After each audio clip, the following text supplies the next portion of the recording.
Bienvenue les Fortistes, vous voulez savoir ce que j'ai pensé de The Batman, la grosse sortie de ce début d'année, ce blockbuster qui était attendu depuis maintenant plusieurs années. Ça tombe bien, on est là pour en parler, alors je l'ai découvert hier soir dans une salle blindée, bien entendu, conquise, totalement acquise à la cause, comme souvent, acquise à la cause au début du film, un petit peu moins à la fin, forcément, parce que ce film, comme beaucoup de films dont je vous parle, c'est une proposition forte, une proposition singulière.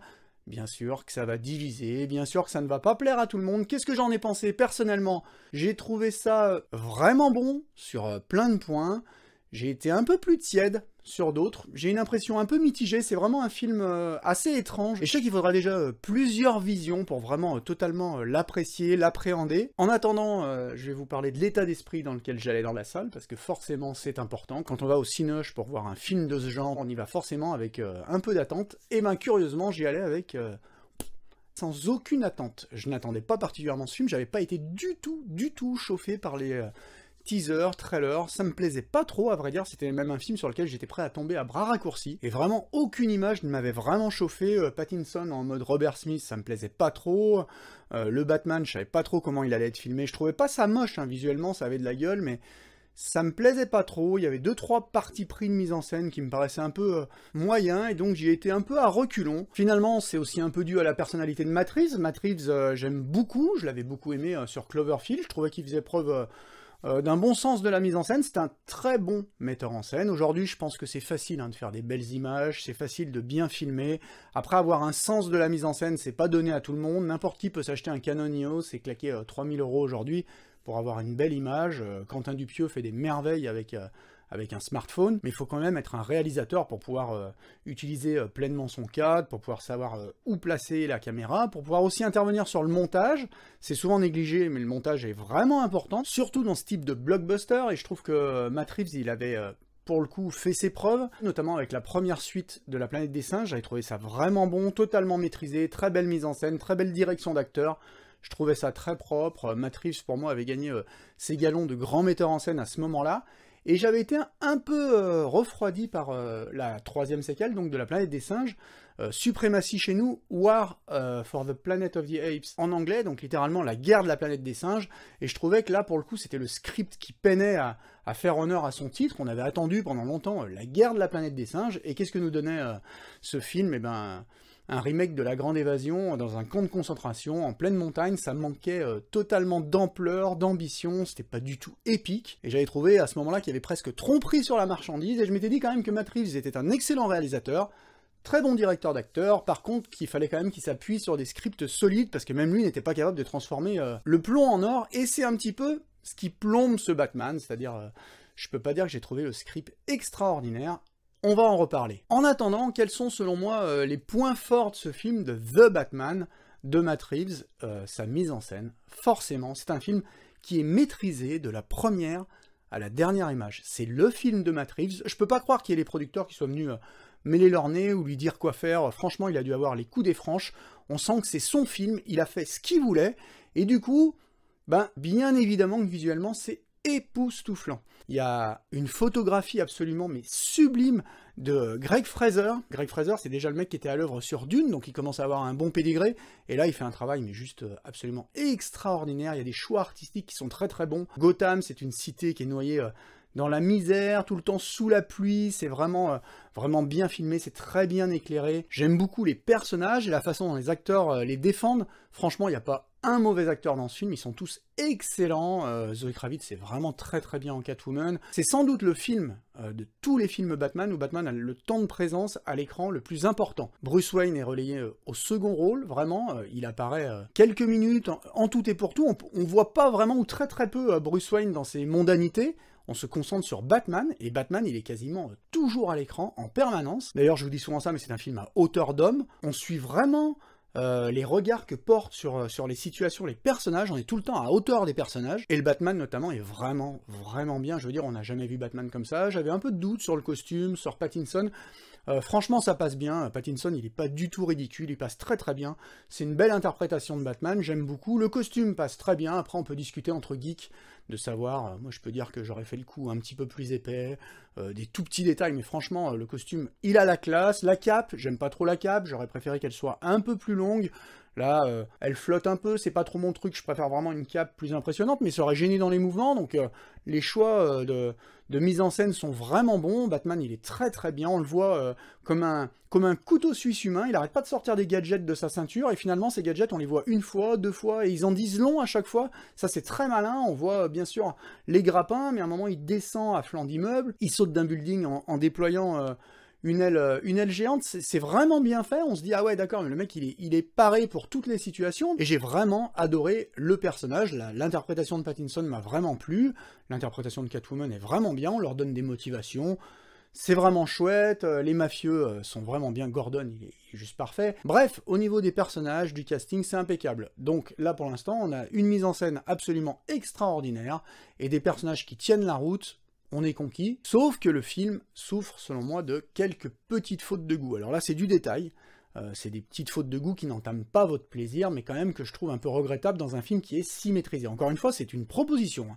C'est le film de Matt Reeves, c'est sa vision de Batman. D'ailleurs, chose que je trouve absolument extraordinaire, Batman Year One, année 1 chez nous, c'est depuis toujours l'une de mes 10 bandes dessinées préférées de tous les temps. Je trouve que c'est une perfection absolue, que ce récit de Mazzucchelli et Miller, je trouve que c'est absolument formidable, et c'est toujours cette bande dessinée qui m'a fait penser qu'on pouvait réaliser un Batman pour 35 millions de dollars. On n'est pas obligé de balancer 200 millions de dollars sur un Batman, on peut faire un film noir avec Batman, avec un mec en costume. Si vous lisez Batman Year One, vous l'avez sans doute lu, et ben c'est un récit noir, c'est un polar qui parle autant de Gordon, qui trompe sa femme enceinte, enfin, c'est un récit très glauque sur les bas-fonds de Gotham, avec au milieu un jeune millionnaire frustré, surentraîné, qui veut venger la mort de ses parents et qui ne sait pas comment faire, qui ne sait pas comment s'y prendre.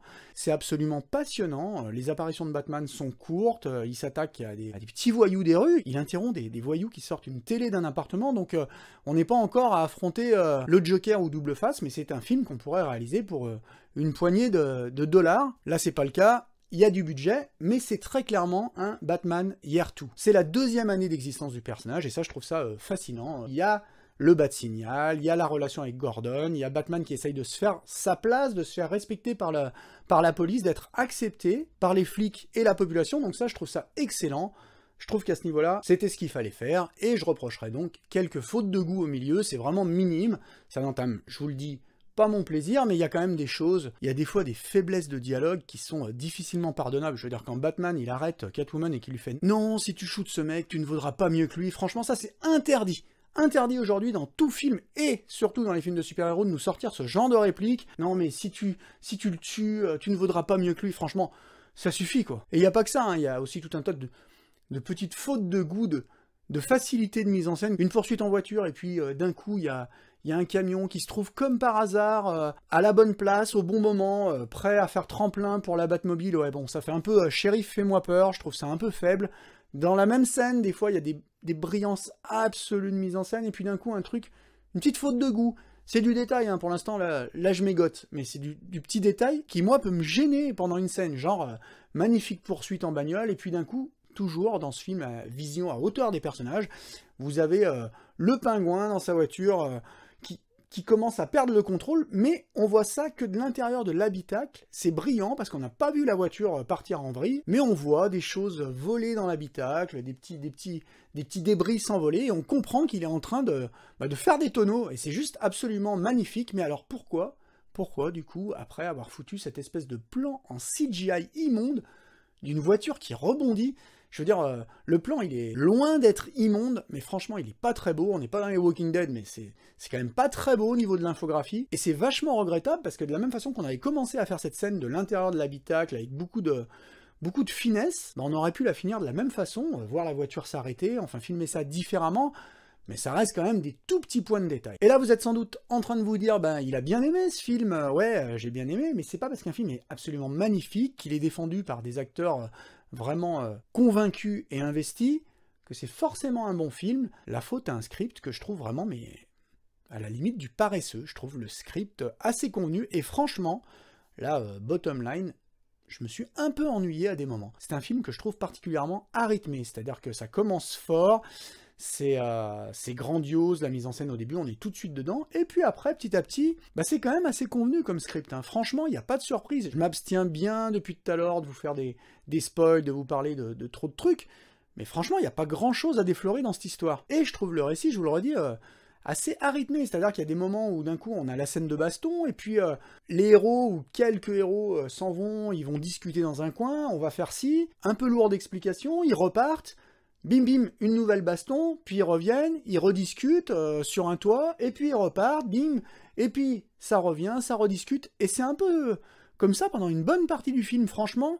Je trouve que le script aurait pu être plus malin, il aurait pu avoir une vraie montée en pression, une vraie tension que j'ai pas trop sentie, sincèrement. Moi, je me tortillais un peu, comme beaucoup de gens, dans mon fauteuil, parce que 3 heures quand même, il faut, à un moment, accrocher le spectateur, plus le lâcher, l'emmener vers une conclusion, et là, j'ai pas trop senti ça. Alors bien sûr que c'est beau, bien sûr que c'est bon par moment, que c'est brillant par moment, mais c'est quand même, je vous le dis, assez convenu. Et en dehors de ça, il y a des partis pris pour le coup, c'est pas du tout de mise en scène, mais de conception du récit que je ne comprends pas, et notamment le traitement du Riddler. Moi, je trouve ça... J'avais pas aimé du tout le traitement du Riddler dans la bande-annonce, et là, je n'aime toujours pas le traitement du Riddler, je le trouve ridicule, mais pas dans le bon sens du terme. Enfin, je trouve que ça fonctionne pas.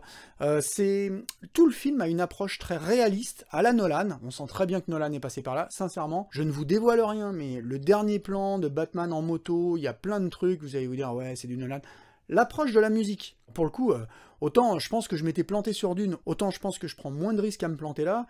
La musique ne me plaît pas du tout, il y a 3 notes de piano, en plus la musique elle prend beaucoup d'espace à plein de moments, c'est tout le contraire de Dune d'ailleurs, où il y avait plein de moments sans musique, de moments de calme. Bah là la musique elle est omniprésente, elle est tout le temps là, elle est très très lourdingue. Bref, j'aime pas trop, mais ça c'est vraiment l'école un peu Nolan. Nolan sur Dark Knight, c'est un peu ça. Bon, il y avait quand même la sublime partition de Hans Zimmer. Là, c'est Michael Giacchino, qui est bon aussi, qui peut être très bon, mais là, je sais pas, cette espèce de fausse simplicité, moi, ça me plaît pas trop. Je trouve vraiment que ça envahit l'espace, c'est pas super. Et en dehors de ça, ben, on a un script avec une approche très réaliste, très âpre, très sombre. On veut faire du sombre, et du coup, ça se ressent sur le traitement du Riddler, parce que c'est ni plus ni moins qu'une variation à la Fincher dans Seven, quoi. Je veux dire, le mec, c'est un serial killer. Dans les BD, c'est quand même un mec dangereux, bien entendu, c'est un ennemi de Batman, c'est un rescapé d'Arkham, mais c'est pas comme ça un fou dangereux qui va défoncer les gens à coups d'arrache-tapisserie, quoi. Là, on a vraiment un malade mental, on a vraiment un mec super violent, un serial killer, aux motivations vraiment un peu floues. On a une espèce de variation finalement presque du Joker, alors toute proportion gardée, mais je veux dire, le mec c'est un vrai taré, on joue pas assez avec lui. Et c'est marrant parce que, sincèrement, alors attention, hein, essayez de comprendre ce que je vais vous dire, mais Jim Carrey, dans le rôle de l'homme mystère, il aurait été absolument parfait. Et il a été nul dans un film minable.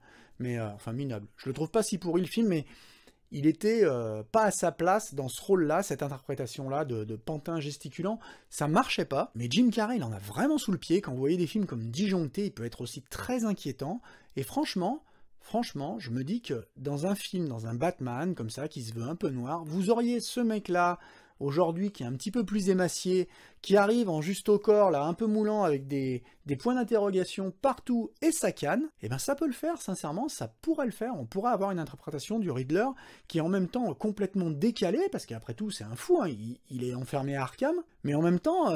empreinte de dangerosité, d'un certain malaise, plutôt que d'en faire vraiment un mec qui arrive pour taper sur la tête des gens avec un marteau. C'est comme quand vous voyez un petit peu dans les BD, dans les DC, dans les Marvel, un héros un peu bidon, un héros de seconde zone, vous le voyez, il dit ah, ce personnage c'est pourri, on pourrait jamais le faire à l'écran, et puis d'un coup, vous allez le voir dessiné par Alex Ross, et vous vous dites, ah mais en fait il est magnifique. Ouais, parce que Alex Ross, il a un trait super réaliste, et le moindre héros qu'il prend, bah, il le dessine de manière réaliste, et vous voyez ce que ça pourrait donner à l'écran. Bah là c'est un peu pareil, le Riddler, imaginez une version du Riddler quand même respectueuse de la BD, là c'est pas du tout respectueux de la BD, hein.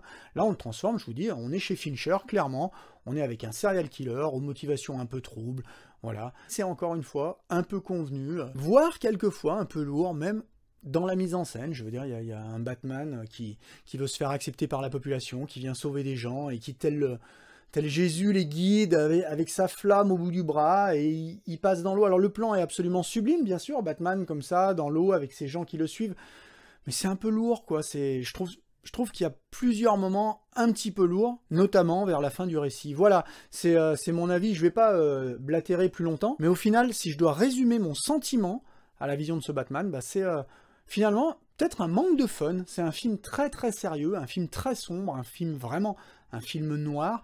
C'est ce que je voulais voir, c'est franchement la suite à Year One. Je me suis dit, bah je veux voir un film sombre, mais en même temps là c'est sombre, très sombre. Il y a un moment, quand ça allait trop, ben, c'est du noir pour du noir. Je trouve que ça manque un peu de fun. Alors personnellement, moi, ben, j'aurais payé cher pour voir le Batman de Ben Affleck, qui était développé pour faire apparaître Deathstroke. Franchement, j'aurais payé cher pour voir Batman Deathstroke. Je préfère peut-être mes héros avec une vision plus colorée du comics, avec une vision, pas à la Joel Schumacher, mais avec une vision un peu plus enlevée, une vision plus à la Marvel, toute proportion gardée. Batman, je sais, hein, c'est pas Marvel, c'est plus sombre, je connais Batman depuis des années, mais je préfère voir Batman contre Deathstroke plutôt que Batman qui traque méticuleusement un serial killer fou qui veut une fois de plus se venger de ce que lui a fait subir la Terre entière. Voilà. Quoi qu'il en soit, c'est un film qu'il faut aller voir. C'est un film qu'il faut aller voir déjà parce que c'est un film absolument magnifique, sublime. Je pense que je vais y retourner pour fixer quand même mon impression. C'est un très très beau film, ça, on peut pas lui enlever ça. Hein. C'est la proposition, la vision de Matt Reeves, celle qui veut imposer de Batman. J'ai trouvé ça absolument sublime visuellement. J'ai regretté de ne pas me l'être fait en IMAX. Si vous avez le choix, allez-y en IMAX, parce que là, je pense que vraiment, le film le vaut amplement. C'est une merveille visuellement. Je sais pas s'il y a beaucoup de CGI ou pas, mais franchement, ça se voit pas à l'écran. Je pense qu'il y a beaucoup de choses qui sont faites devant l'écran. C'est vraiment, vraiment beau visuellement. Mais après, vous me direz ce que vous en avez pensé quand vous l'aurez vu. Franchement, je trouve qu'au niveau du script, ben, c'est un petit peu paresseux, et ça me déçoit un petit peu, parce que je m'attendais vraiment à une bouffée d'air quand même. Quand le film a commencé, au bout de 20 minutes, c'est tellement brillant, les 20 premières minutes posent le décor, je me suis dit, ah ouais, ça y est, on a le Batman Year 2, j'étais chaud comme la braise. Vous allez voir, dès le début, il y a un artifice de mise en scène vraiment malin pour faire comprendre à quel point la peur de Batman est importante. Vous voyez, on nous ressasse toujours ça, Batman, c'est la peur pour le voyou, c'est la peur du Batman. Bah là, ça fonctionne à fond pendant 20 minutes, j'étais là, j'étais chaud. Et après, j'ai un peu trouvé dommage que le script ronronne un peu, voilà. Moi, personnellement, c'est donc un peu tiédasse ma réaction, je suis pas forcément enthousiasmé par ce film. J'ai beaucoup aimé, hein, je trouve ça vraiment bien quand même, je trouve que c'est un bon film. Je pense même qu'avec le temps, je vais me l'approprier un petit peu, je serais content de l'avoir en 4K, je serais content de le revoir au cinéma. C'est un très bon Batman, Pattinson est très bien, tout le monde est très bien. Mais, malgré tout, peut mieux faire, et j'imagine sans mal que ce sera le cas dans une suite que j'attends et que j'irai voir au cinéma, bien sûr, parce que j'ai hâte de voir quand même ce que Matt Reeves va faire avec ce personnage, parce que là, il a établi les bases. Ah, il a quand même un dernier truc, quand même, que je lui reconnais à Matt Reeves, il a évité de nous faire le trauma fondateur du héros.